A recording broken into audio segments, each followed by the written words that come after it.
Welcome to Calculus 1. In this lecture, we will be going over part 2 of the precise definition of a limit. Let me first go over the plan for this lecture. In this video, we will be rigorously defining the following limits: side limits, infinite limits, and limits at infinity. First, let's talk about left side limits. I'll first go over the intuitive definition. We write the following notation and say that the limit of f of x as x approaches c from the left is equal to L if we can make the values of f of x arbitrarily close to L by taking x to be sufficiently close to c and x is less than c. So what do we mean by x sufficiently close to c and x is less than c? Well, recall how we dealt with this in our regular epsilon delta definition.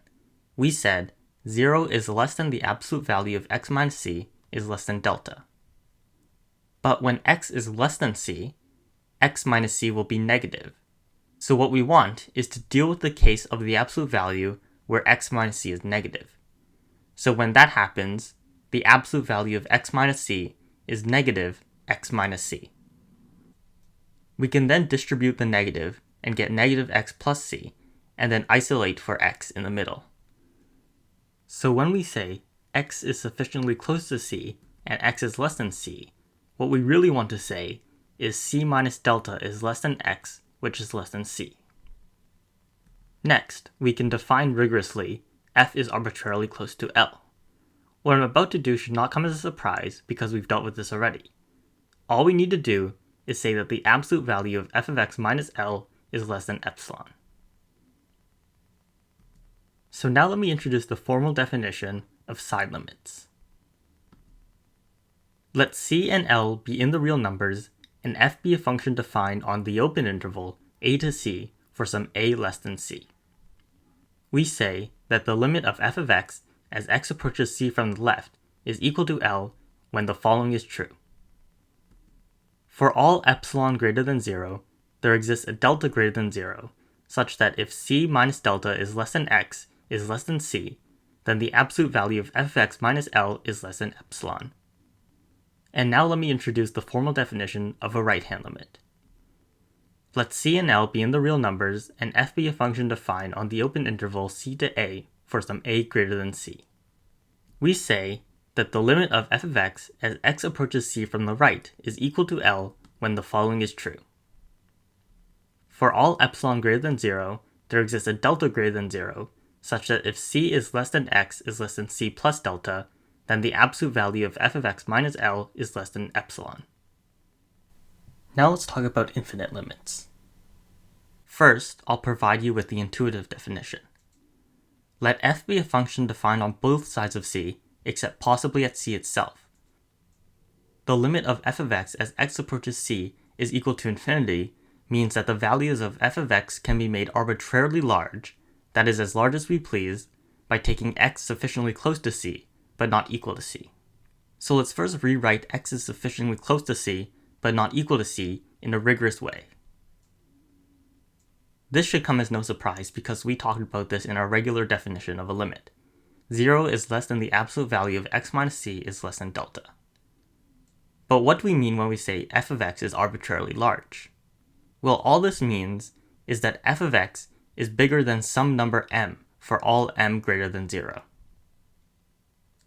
Let me now give the formal definition of infinite limits. I'll start with limits to infinity. Let c be in the real numbers and f be defined on some open interval that contains c, except possibly at c itself. We say that the limit of f of x as x approaches c is equal to infinity when the following is true. For all m greater than 0, there exists a delta greater than 0, such that if 0 is less than the absolute value of x minus c is less than delta, then f of x is greater than m.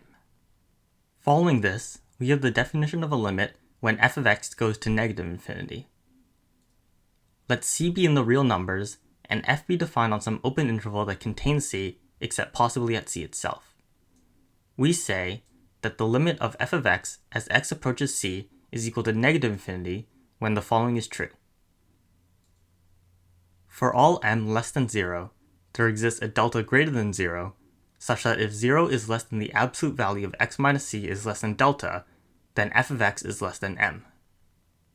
Finally, let's talk about limits at infinity. I'll first again provide you with the intuitive definition. Let f be a function defined on some open interval p to infinity, where p is a real number. Then the limit of f of x as x approaches infinity is equal to L means that the values of f of x can be made sufficiently close to L by making x arbitrarily large. Once again, we will rewrite the red text into something that is rigorous. X is arbitrarily large means that x is greater than n for some large number n. And once again, f of x can be made sufficiently close to L simply means that the absolute value of f of x minus L is less than some number epsilon. So now we're ready for the rigorous definition of limits at infinity. Let L be a real number and f be a function defined on the open interval p to infinity for some p in the real numbers. We say that the limit of f of x as x approaches infinity is equal to L when the following is true. For all epsilon greater than 0, there exists an n greater than 0, such that if x is greater than n, then the absolute value of f of x minus L is less than epsilon. And finally, we have the definition of a limit when x approaches negative infinity. Let L be a real number, and f be a function defined on some open interval negative infinity to p for some p in the real numbers. We say that the limit of f of x as x approaches negative infinity is equal to L when the following is true. For all epsilon greater than 0, there exists an n less than 0, such that if x is less than n, then the absolute value of f of x minus L is less than epsilon. Finally, I leave you with an exercise. Try to rigorously define the following. The limit of f of x as x approaches c from the left is equal to infinity or negative infinity. And the limit of f of x as x approaches c from the right is equal to infinity or negative infinity.